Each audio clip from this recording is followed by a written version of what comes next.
Hello everyone, আমার এই নতুন ভিডিওতে তোমাদের সবাইকে স্বাগত জানাই। তো সন্ধেবেলা বুঝতেই তো পারছো, মানে সন্ধে হলেই কিছু একটা খেতে ইচ্ছে করে। আমার মনে হয় বাইরের থেকে কিছু কিনে খাওয়ার থেকে ভালো বাড়িতেই কিছু একটা বানানো।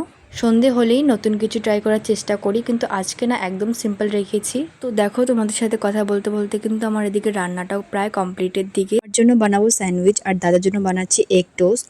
তো বেশিক্ষণ লাগবে না, মানে তাড়াতাড়ি করে করার চেষ্টা করছি। এদিকে এত গরম, মানে কিছু করতে ইচ্ছে করছে না, বাট খেতে তো হবেই। স্যান্ডউইচ বানাতে যা যা লাগে আমি সেগুলোই অ্যাড করছি, মানে বাড়িতে যা যা ছিল সেগুলোই আর কি দিচ্ছি। আর আমি রান্না করতে যাব আর আমার সাথে কিছু হবে না, এটা তো হতেই পারে না। তো আর যখনই আমি রান্না করতে যাব একটা না একটা কিছু আমার সঙ্গে ঘটবেই। তো যাই হোক, এখানে চিজ, মেয়োনিজ, সস সব কিছুই দিচ্ছি। এরপর একটু বানাবো চাটা সবাই মিলে খাবো। ফ্যামিলি সবাই মিলে যদি বসে খাই না তাহলে ভালো লাগে আর কি, মানে একা একা খেতে কিছুই আমার ভালো লাগে না, সবাই মিলে খেলে ভালো লাগে। তো এগুলো কমপ্লিট করার পর একটু বানাবো চা। এখানে রান্না করতে করতে বেজে গেছে আমার 7টা, 6টায় আমি রান্নাঘরে ঢুকেছি আর এখন বাজে 7টা। মানে বুঝতেই তো পারছো কতটা লেট মাত্র এতটুকু রান্না করতে। যাই হোক, মা রান্না করলে এত দেরি হতো না। তো এদিকে দেখো আমার সব কমপ্লিট, আমি আর আমার দাদা মিলে খাবো, এতগুলো টাকা খাওয়া সম্ভব না। তো bye, thank you for watching.